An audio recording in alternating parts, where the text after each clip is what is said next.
ਭਾਈ ਹਰਦੀਪ ਸਿੰਘ ਨਿੱਜਰ ਕਤਲ ਮਾਮਲੇ ਵਿੱਚ ਕੈਨੇਡਾ ਦੇ ਰੱਖਿਆ ਮੰਤਰੀ ਬਿਲ ਬਲੇਅਰ ਦਾ ਆਇਆ ਬਿਆਨ। ਭਾਰਤ ਕੈਨੇਡਾ ਦਰਮਿਆਨ ਵਿਵਾਦ ਤੇ ਬੋਲੇ ਸ਼੍ਰੋਮਣੀ ਕਮੇਟੀ ਸਕੱਤਰ ਗੁਰਚਰਨ ਸਿੰਘ ਗਰੇਵਾਲ। ਭਾਈ ਹਰਦੀਪ ਸਿੰਘ ਨਿੱਜਰ ਦੀ ਪੰਜਾਬ ਵਿੱਚ ਜਾਇਦਾਦ ਕੀਤੀ ਗਈ ਜ਼ਬਤ।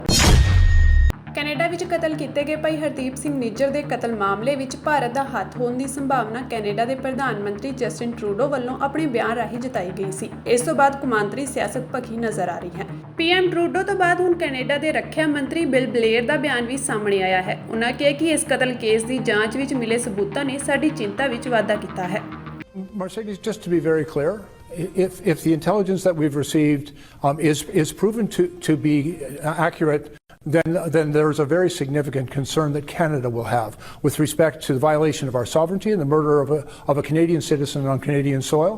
And at the same time, I also want to acknowledge the importance of the Indo-Pacific strategy, including our relationship with India is important to us, but also standing up for the international rules-based order and ensuring that we defend our sovereignty and our citizens is our first priority. And so, we understand that this can be and has proven to be a challenging issue with respect to our relationship with India, but at the same time, we have a responsibility to defend the law, defend our citizens, and at the same time make sure that we conduct a thorough investigation and get to the truth.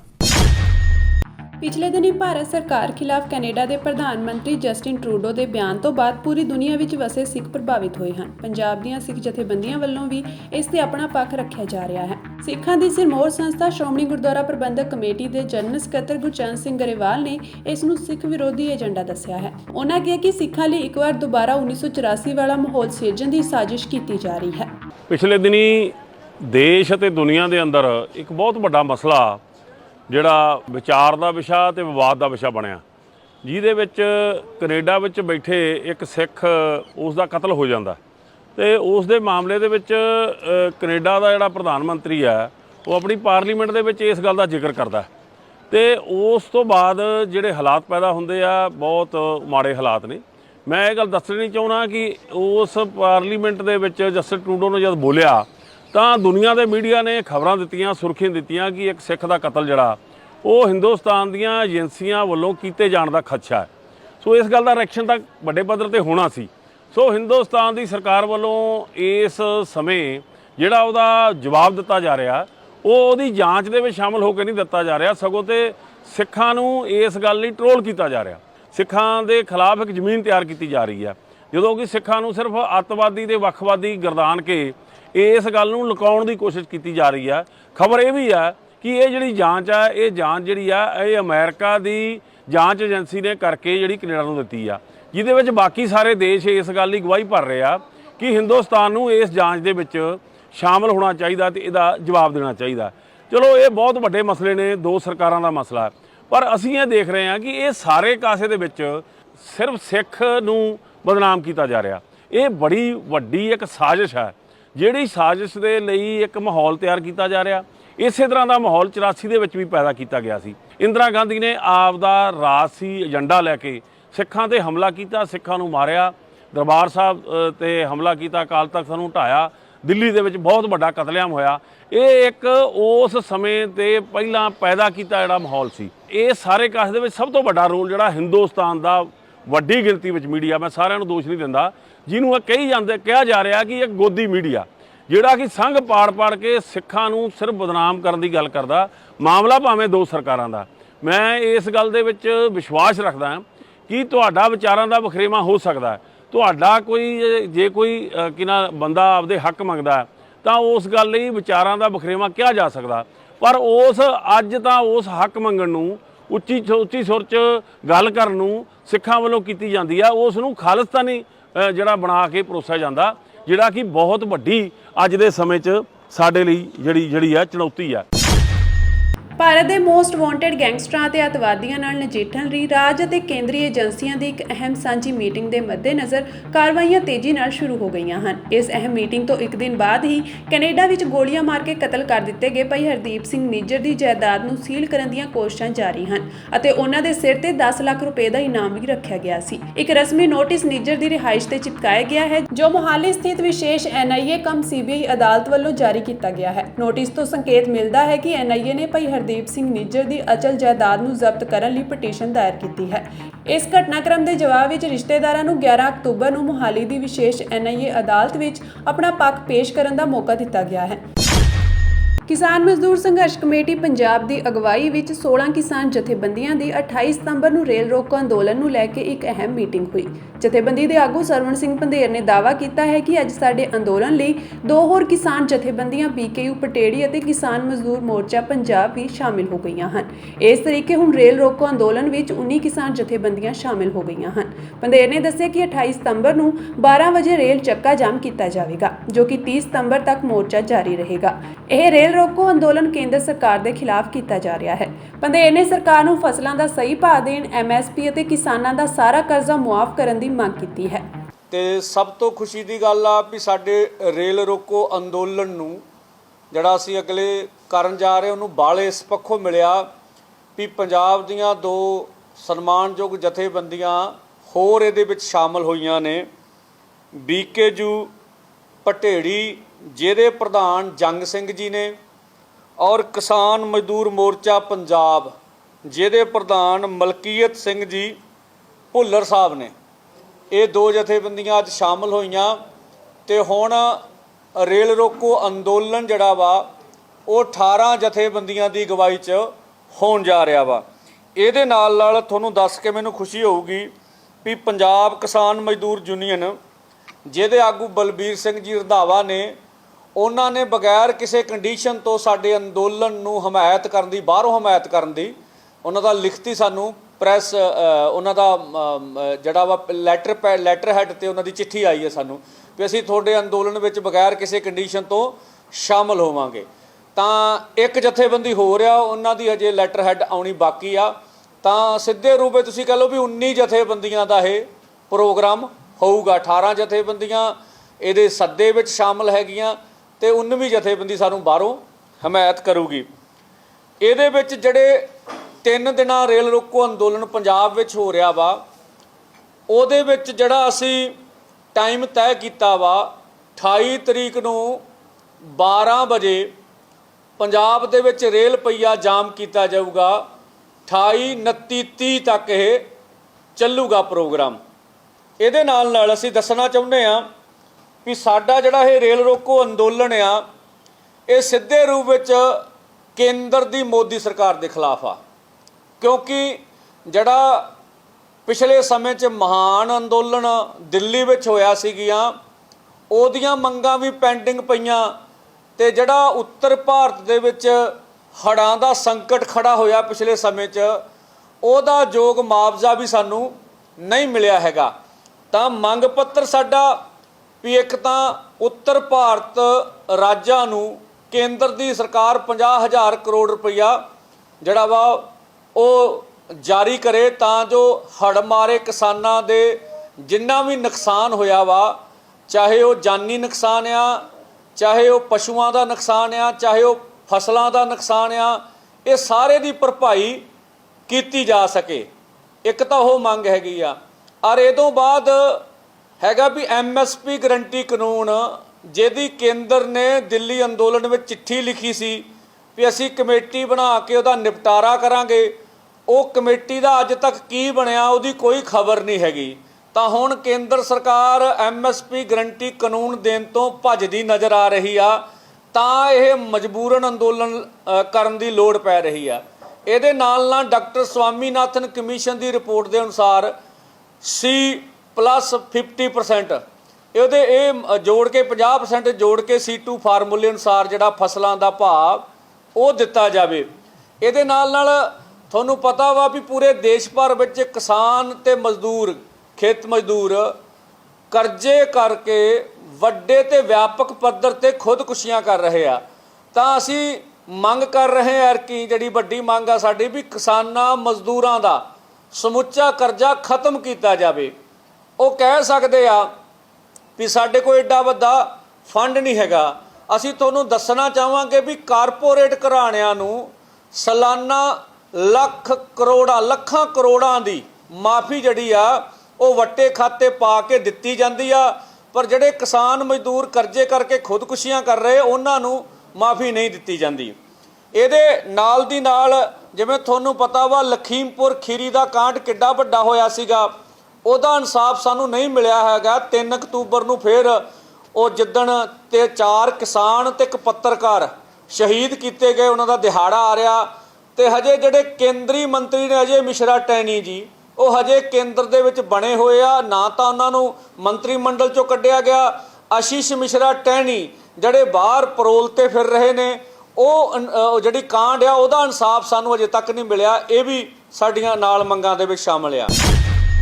Bharat ਵਿੱਚ ਸਿੱਖ ਆਬਾਦੀ ਕੁੱਲ ਆਬਾਦੀ ਦਾ 1.7% ਹੈ, ਜਦੋਂ ਕਿ Canada ਵਿੱਚ 2.1% ਸਿੱਖ ਰਹਿੰਦੇ ਹਨ। ਇਸ ਸਮੇਂ ਭਾਰਤ ਦੇ 3 ਲੋਕ ਸਭਾ ਮੈਂਬਰ ਸਿੱਖ ਹਨ, ਜਦਕਿ ਕੈਨੇਡਾ ਵਿੱਚ ਸਿੱਖ ਸੰਸਦ ਮੈਂਬਰਾਂ ਦੀ ਗਿਣਤੀ 15 ਹੈ। ਅੰਗਰੇਜ਼ੀ ਅਤੇ ਫਰਾਂਸੀਸੀ ਤੋਂ ਬਾਅਦ ਪੰਜਾਬੀ ਕੈਨੇਡਾ ਦੀ ਤੀਜੀ ਵੱਡੀ ਭਾਸ਼ਾ ਹੈ। ਪੀਐਮ ਜਸਟਿਨ ਟਰੂਡੋ ਨੇ 2016 ਵਿੱਚ ਇੱਥੋਂ ਤੱਕ ਕਿਹਾ ਸੀ ਕਿ ਮੇਰੀ ਕੈਬਨਿਟ ਵਿੱਚ ਪੀਐਮ ਨਰਿੰਦਰ ਮੋਦੀ ਦੀ ਕੈਬਨਿਟ ਨਾਲੋਂ ਵੱਧ ਸਿੱਖ ਮੰਤਰੀ ਹਨ। 126 ਸਾਲ ਪਹਿਲਾਂ ਤੱਕ ਕੈਨੇਡਾ ਵਿੱਚ ਕੋਈ ਸਿੱਖ ਨਹੀਂ ਰਹਿੰਦਾ ਸੀ। ਇਹ 1897 ਵਿੱਚ ਸ਼ੁਰੂ ਹੋਇਆ, ਜਦੋਂ major Kesar Singh British Indian army ਵਿੱਚ ਇੱਕ ਰਿਸਾਲਦਾਰ ਕੈਨੇਡਾ ਵਿੱਚ ਸੈਟਲ ਹੋਏ।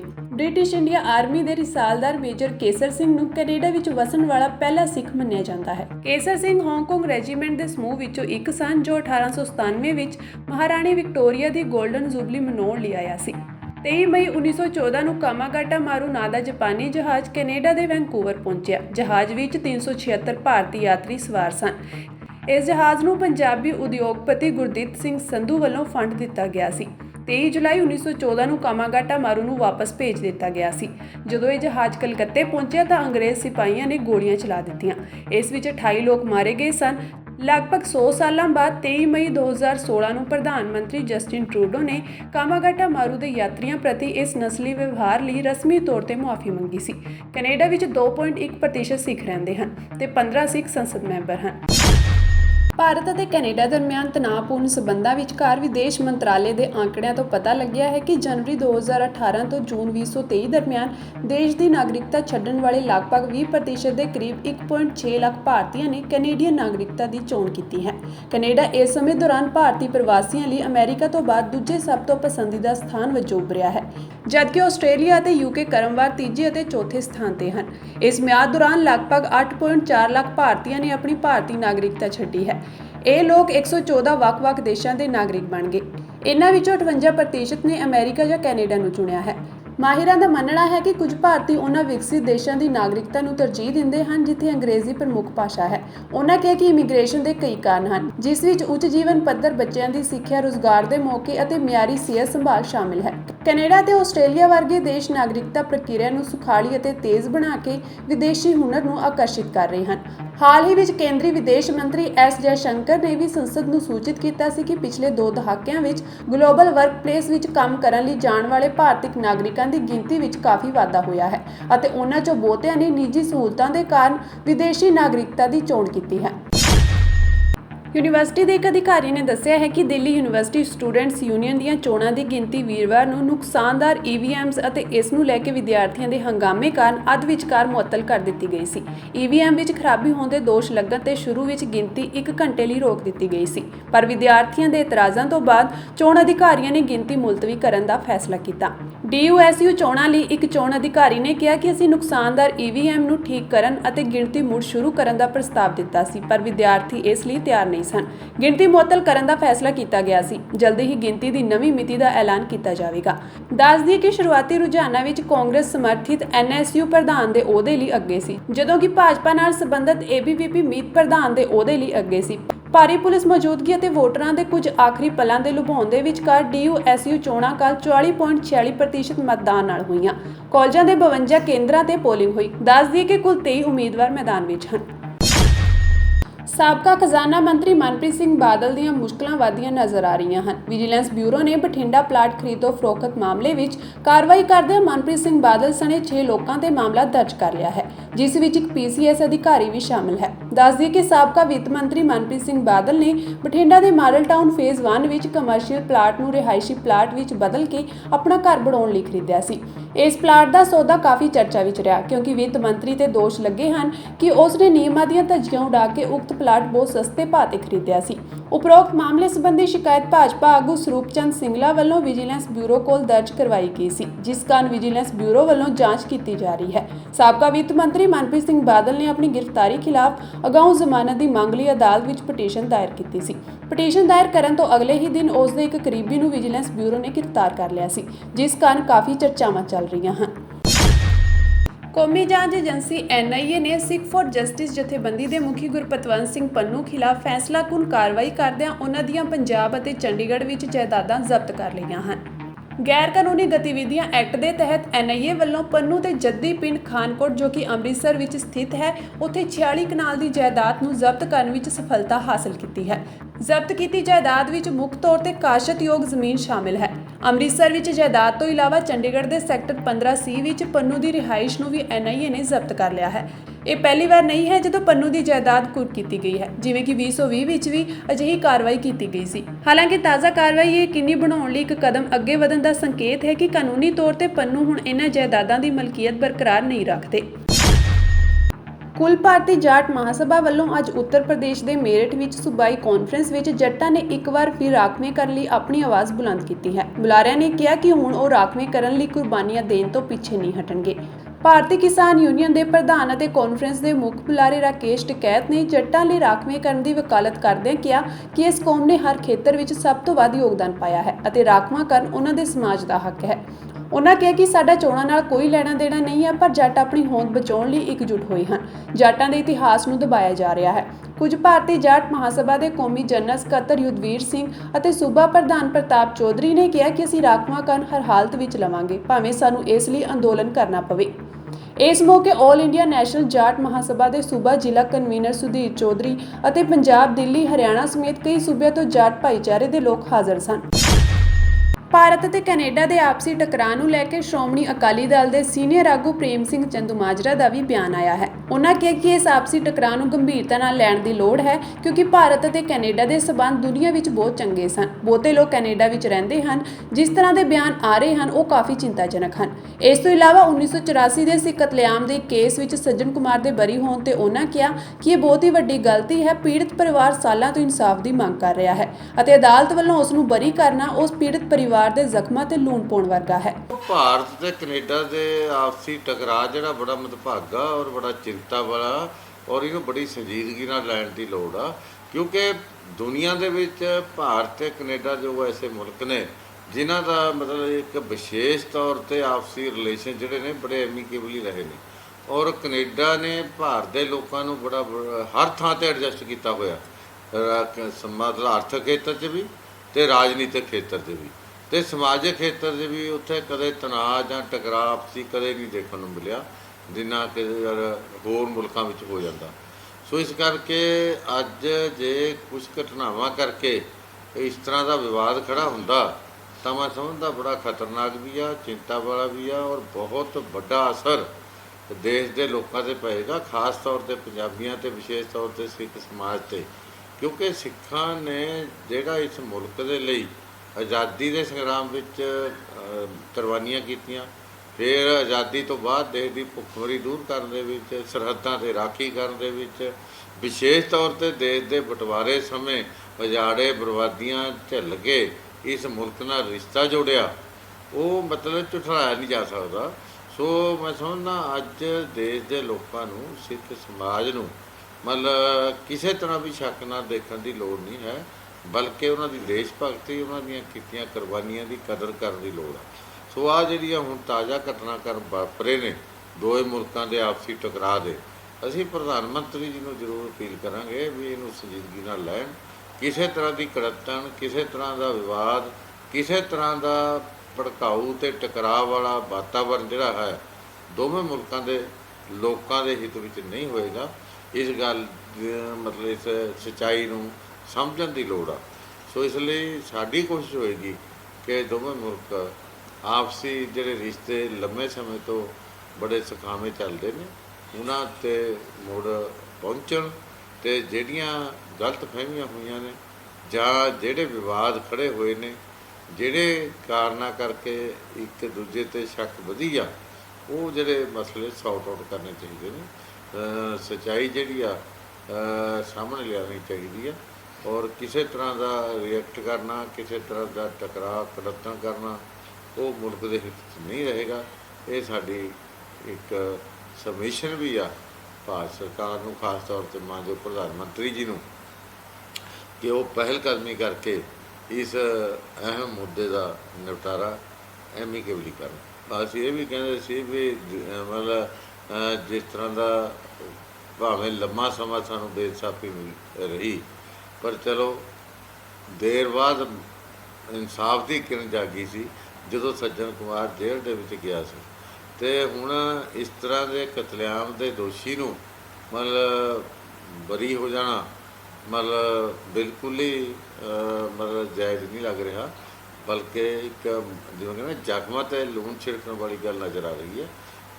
ਮੈਂ ਸਮਝਦਾ ਕਿ CBI ਨੂੰ ਵੀ ਬੜੀ ਸੰਜੀਦਗੀ ਦੇ ਨਾਲ ਔਰ ਬੜੇ ਜ਼ੋਰ ਨਾਲ ਇਹ ਕੇਸ ਹਰ ਕੋਰਟ ਦੇ ਵਿੱਚ ਫਾਈਟ ਕਰਨਾ ਚਾਹੀਦਾ, ਤਾਂ ਕਿ ਸਾਡੇ ਜ਼ਖਮਾਂ 'ਤੇ ਜਿਹੜੀ ਮੱਲਮ ਲੱਗੀ ਸੀ, ਸਾਨੂੰ ਜਿਹੜਾ ਧਰਵਾਸ ਮਿਲਿਆ ਸੀ, ਉਹਨੂੰ ਹੁਣ ਮੁੜ ਕੇ ਉਹਨਾਂ ਜ਼ਖਮਾਂ ਨੂੰ ਫੇਰ ਨਾ ਉਧੇੜਿਆ ਜਾਵੇ। ਇਸ ਗੱਲ ਨੂੰ ਬੜੀ ਗੰਭੀਰਤਾ ਨਾਲ ਲੈਣ ਦੀ ਲੋੜ ਆ।